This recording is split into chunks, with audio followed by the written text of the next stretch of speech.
de los años 80. Nuestros padres vivieron en convivencia y en paz durante los primeros años de la democracia. Nuestros abuelos habían abrazado la concordia. Así parecía que lo vivían los socialistas de la primera hora de la democracia. Y de repente llega un señor nefasto, que decís que aquí le disteis el placer para llegar a la Moncloa en esta misma, ¿no? Y le dice a un presentador progre: necesitamos tensión. Necesitamos tensión, necesitan odio, necesitan atizar la convivencia nacional. Y esa es la pretensión de esa ley de memoria histórica que el Partido Popular no se atrevió a derogar y que hoy está enfrentando a los españoles.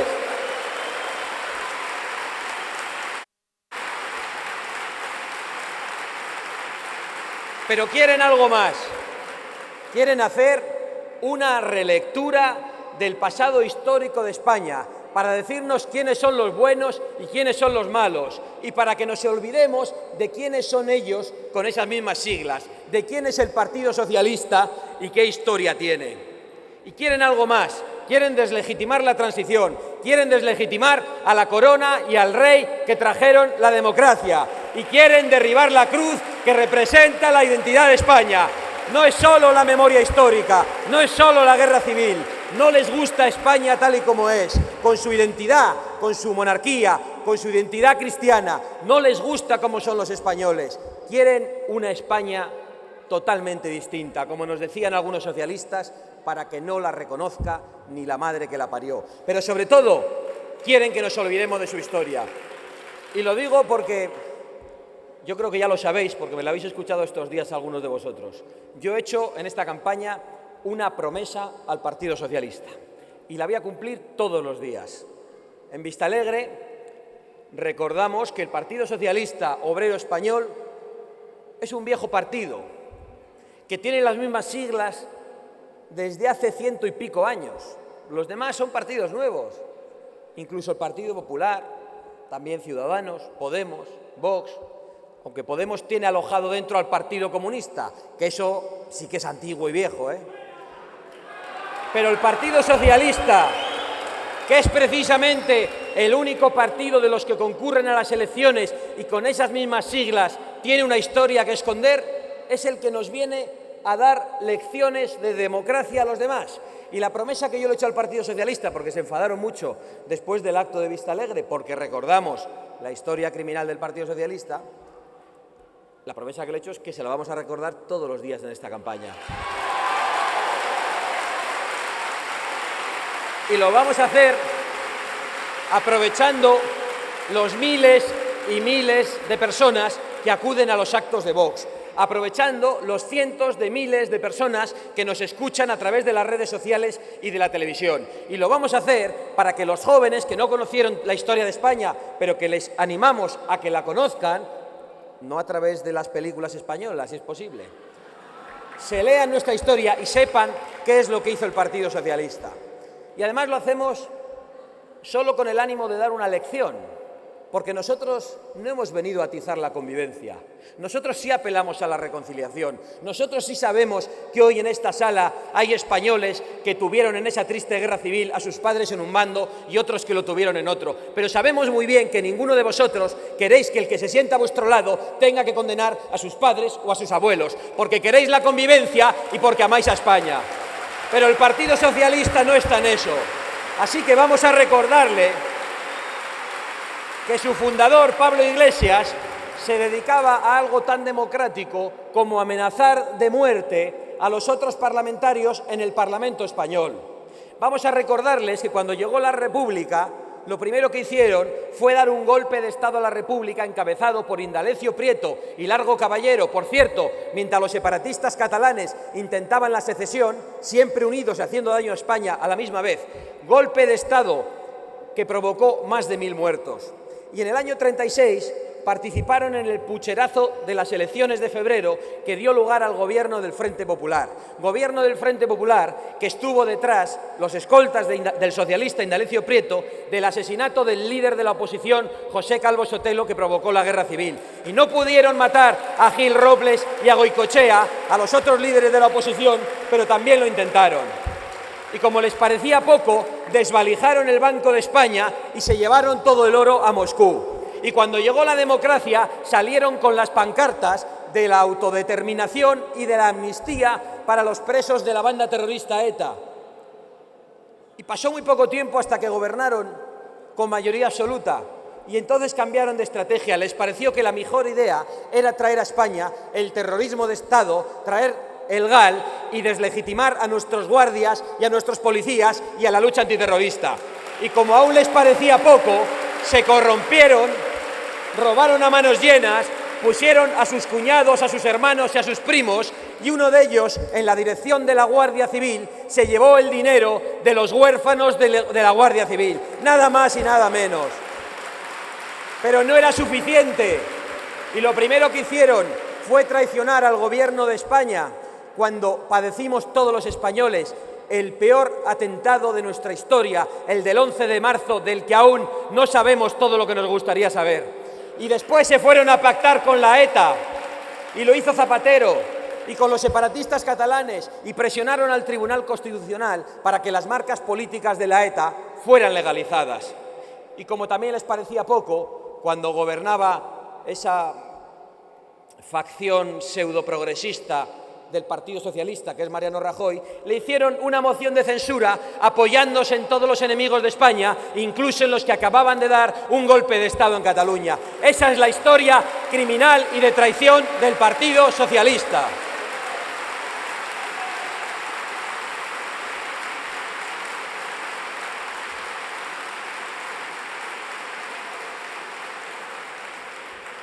Y dicho lo cual, agua pasada no mueve molinos. La historia, historia es. Y mostramos nuestro respeto a los votantes del Partido Socialista, pero decimos a sus dirigentes que no admitimos ni una sola lección de democracia, de respeto al Estado de Derecho, a la división de poderes o a la honradez.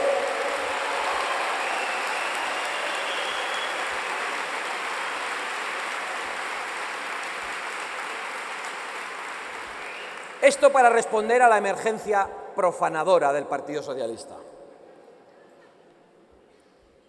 Pero hablemos de lo que más os preocupa hoy. Y estoy seguro que en Almería, como buenos patriotas españoles, muy por encima de las dificultades que estáis viviendo e incluso de cómo los productos que producís están por los suelos, estáis padeciendo la zozobra, la intranquilidad de ver lo que está pasando en esa tierra entrañable que pertenece a todos los españoles, que se llama Cataluña, que siempre ha sido española, que es española y que será española siempre. Y por eso vamos a hablar de la emergencia nacional, que es a lo que tiene que responder cualquier gobierno decente. Porque en Cataluña hay un golpe de Estado vivo. Hay una Generalidad rebelde, con un individuo al frente, que es el capo de los CDR, que ayer abandonó la Junta de Seguridad y el Comité de Crisis para irse a cortar carreteras. Y sigue de presidente de la Generalidad, cuando lo que tenía que haber ocurrido al minuto siguiente es que fuera detenido, esposado, puesto a disposición judicial por conspiración para la rebelión.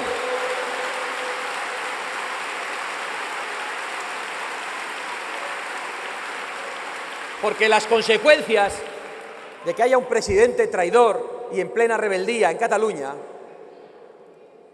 no son que se corte solo una carretera, todas las carreteras, que se traten de asaltar los puertos, los aeropuertos, que se corten las vías férreas, que se ataquen las libertades de los españoles en Cataluña, que se agreda a personas que llevan nuestra bandera, que a muchos trabajadores se les haya quemado el coche y cuando esta mañana se han levantado para ir a trabajar han sentido un abandono total. Ese padre que tuvo que salir de su casa con un niño en brazos porque habían quemado debajo los contenedores o la tienda o lo que fuera.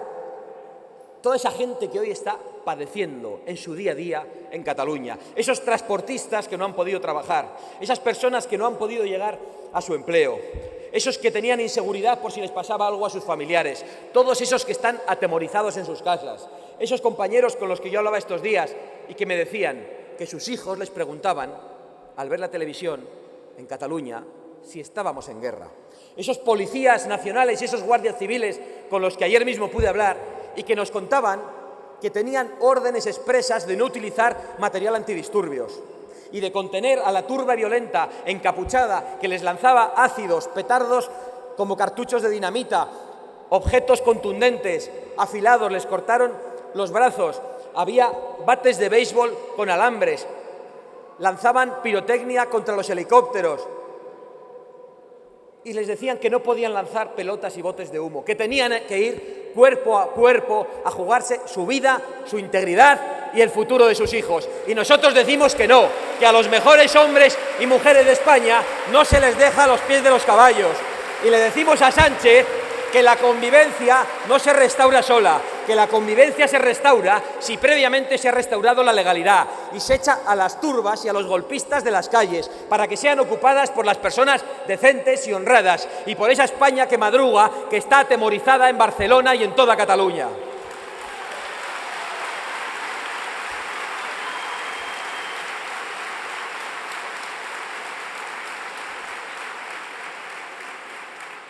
Esa es nuestra preocupación.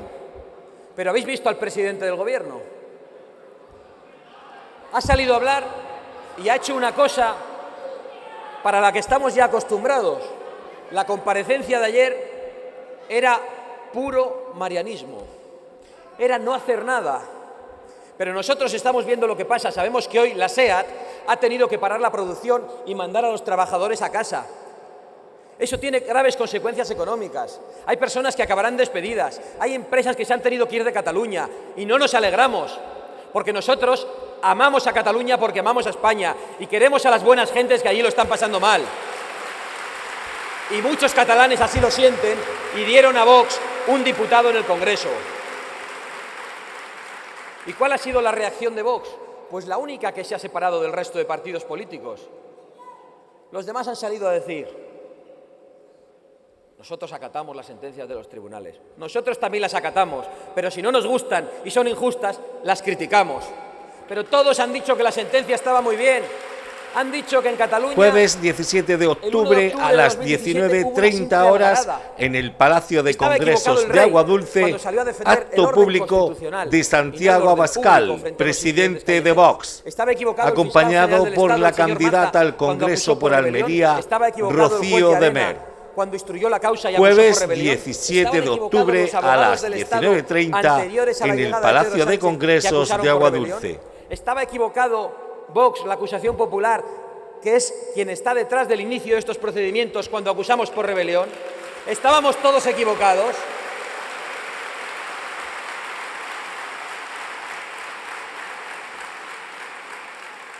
Pues va a ser que no estábamos todos equivocados. Pero están muy preocupados con que nosotros digamos la verdad, ante toda la incomodidad. Están muy preocupados con que nosotros sí tengamos una respuesta clara y contundente sobre lo que hay que hacer en Cataluña, que es respetar nuestra Constitución. Y en Cataluña se están cortando las vías férreas, las comunicaciones, no funcionan las instituciones democráticas y se están atacando las libertades y los derechos fundamentales. Y en nuestra Constitución dice que si ocurre eso exactamente, se podrá aplicar el estado de excepción, que es lo que hay que hacer para echar a todas las turbas y a todas las gentuzas de la calle en Cataluña. Y hay que poner encima de la mesa de una vez por todas la supresión de la autonomía, el control de la TV3 que está alentando el golpe y los disturbios, y la disolución de los Mossos d'Esquadra, muchos de los cuales son leales y estarán fenomenal en nuestro Cuerpo Nacional de Policía. Y los que estén a favor del golpe se tendrán que ir al paro o a prisión.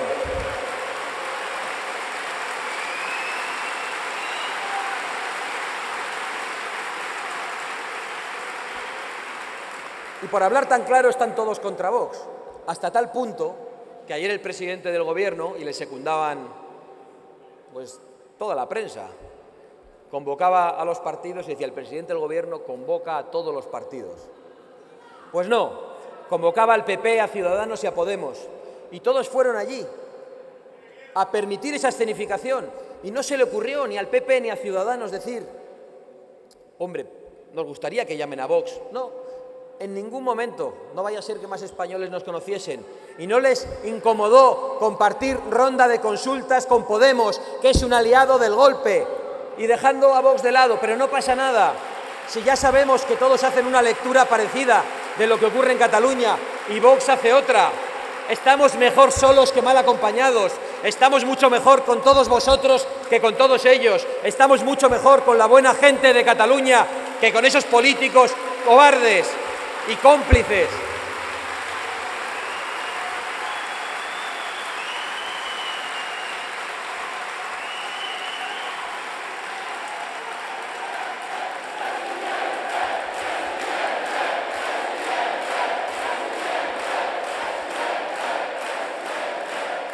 Pero ahora que os veo agitar la bandera de nuestra patria, a la que tanto amamos, me acuerdo, porque iba a hablar de la emergencia social, de cómo aprovechan siempre los podemitas, lo suele hacer Pablo Iglesias en muchas ocasiones, y dice: el patriotismo es algo más, el patriotismo, que agitar una bandera, que llevar una pulserita de España en la muñeca. El patriotismo son los servicios sociales, la sanidad pública. Ya sabemos lo que es el patriotismo. No nos vengas a dar lecciones, pero el patriotismo no es hacer política en una rico taberna como hiciste tú. El patriotismo no es decir que hay que hacer un referéndum de autodeterminación en Cataluña. Eso no es el patriotismo. Y claro que el patriotismo es responder a la emergencia social que hay en España, además de la emergencia nacional. Y no es patriótico poner un muerto encima de la mesa en mitad de la campaña electoral cuando hay una emergencia nacional y una emergencia social en España. No es patriótico, Sánchez. No es patriótico enfrentar a los españoles por una guerra civil, ni es patriótico abandonar a millones de españoles leales en Cataluña cuando tenemos en ciernes una crisis que ya dice todo el mundo que nos va a azotar con muchísima fuerza. Cuando hay un 14% de paro, cuando los parados con más de 50 años no encuentran empleo, cuando nuestros jóvenes, muchas veces con una, con dos carreras y hasta con algún máster, ven que no tienen ninguna oportunidad laboral. Cuando consiguen una oportunidad laboral, tienen salarios de miseria que no les permiten pagar un alquiler, ni comprar una vivienda, ni pensar en tener hijos en muchas ocasiones. Esa es una emergencia social a la que hay que contestar. Y el sistema de pensiones, que está quebrado por el problema de la natalidad. Pero claro, aquí nos dicen que no hay que tener hijos porque ya vienen los inmigrantes a pagarnos las pensiones y porque además si tenemos muchos hijos, pues favorecemos el cambio climático. Entonces, ¿cómo vamos a pagar las pensiones? Ya lo ha dicho Rejón, cobrándoles más a los más ricos para hundir todas las empresas y para que nadie pueda pagar impuestos y para que se hunda el país entero. Esa es la emergencia social, responder al problema de paro, responder a los problemas de esas viudas que cuando enviudan tienen la mitad de la pensión, como si tuvieran que pagar la mitad del alquiler o la mitad de luz. ¿Quién piensa en ellas? No piensan en ellas. ¿Sabéis en quién piensan? En los menas. Y en la Comunidad de Madrid, después de que les hemos apoyado y se comprometieron con nosotros, y después de decir que había un problema económico y que ahora no se podían bajar los impuestos, pues nos dicen que aprueban 200 plazas más para menas, que cuestan nada más y nada menos que 24 millones de euros. Calcular a cuánto toca cada uno. ¿Qué se podría hacer con 24 millones de euros? ¿A cuántas viudas se les podría complementar una pensión? ¿A cuántos españoles en dificultades se les podría ayudar? Esa es la emergencia social a la que hay que responder. La emergencia de los españoles. O la de todos vosotros, muchos de los cuales sois autónomos y estáis padeciendo un momento dificilísimo con esos precios que están por el suelo, y veis como los proveedores o las personas para las que habéis hecho un servicio no pueden pagaros o tardan en pagaros, pero el Estado os cobra el IVA. ¿Qué es eso de ver a los autónomos recaudando el IVA cuando todavía no han cobrado las facturas? ¿Esa no es una emergencia social? Pero tienen mucha prisa en recaudar y recaudar. ¿Para qué? Luego hablaré de eso. ¿Acaso no es una emergencia social defender a esos transportistas que no pueden trabajar en Barcelona frente a esos separatistas encapuchados, que claro, tienen el derecho de manifestación ilegal, encapuchados, dando fuego a todo? ¿Qué es esto? ¿Cuál es la emergencia social en España? ¿O la emergencia social que provoca la inmigración ilegal? La inmigración que no se adapta La inmigración que da problemas de convivencia en nuestros barrios. No hablamos de esa inmigración que todos aceptamos, de esa que necesitáis para vuestras empresas, de esos que vienen legalmente y lealmente a integrarse entre nosotros. No, no, hablamos de esos que no se quieren integrar, que vienen a por las ayudas sociales que no se alcanzan. Hablamos de esos que dan problemas de convivencia, de esos que cuando no les contratáis os amenazan de muerte. Porque eso ha pasado a muchos empresarios en esta tierra. O la emergencia social de defender la propiedad privada de personas modestísimas que ven sus casas ocupadas, en ocupaciones alentadas, por supuesto, por los progres y los comunistas, porque no se puede tener más de una propiedad, aunque esa propiedad sea los ahorros de toda una vida.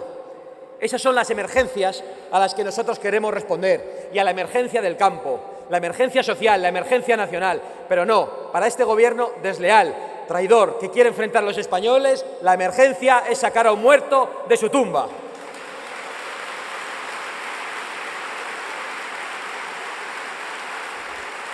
Y eso no solo nunca es una emergencia, sino que no está bien hacerlo en contra de la voluntad de una familia, de la que sea, y menos aún decir a esa familia que tienen que enterrar al muerto donde el Estado les dice. Eso no se le hace ni a Franco ni a la Pasionaria. A los muertos se les respeta.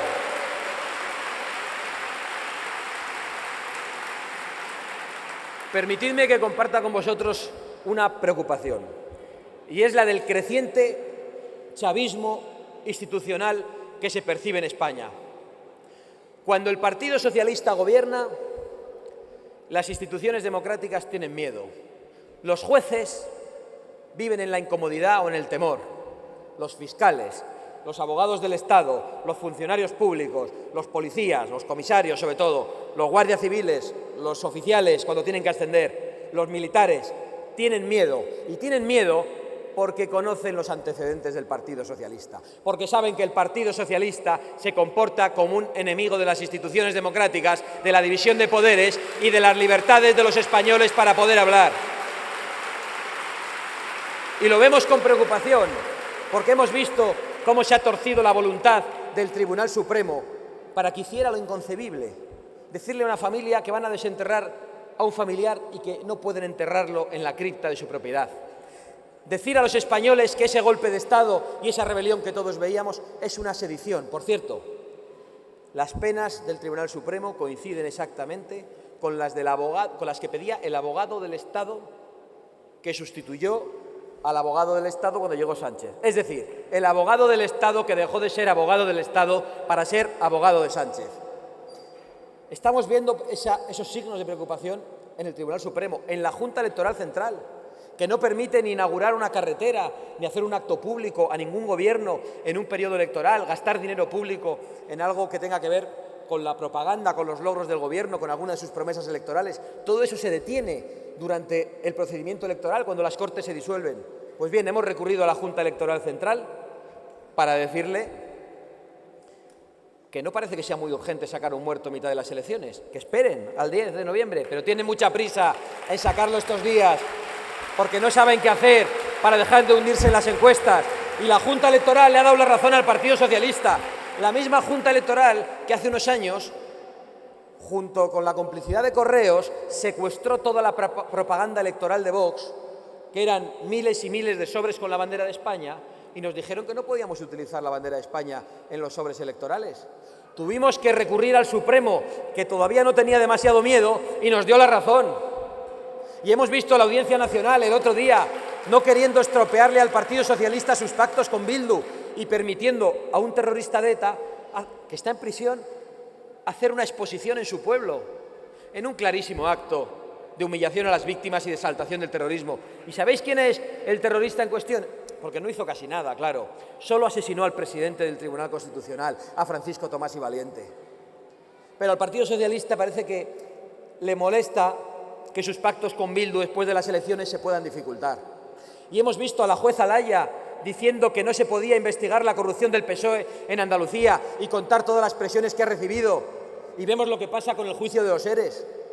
Y por eso digo que cuando el Partido Socialista gobierna, y hay muchas pruebas, y seguro que a todos vosotros os ocurren muchas, y especialmente en esta tierra que ha gobernado tanto tiempo, las instituciones democráticas y los funcionarios públicos tienen miedo. Pero no solo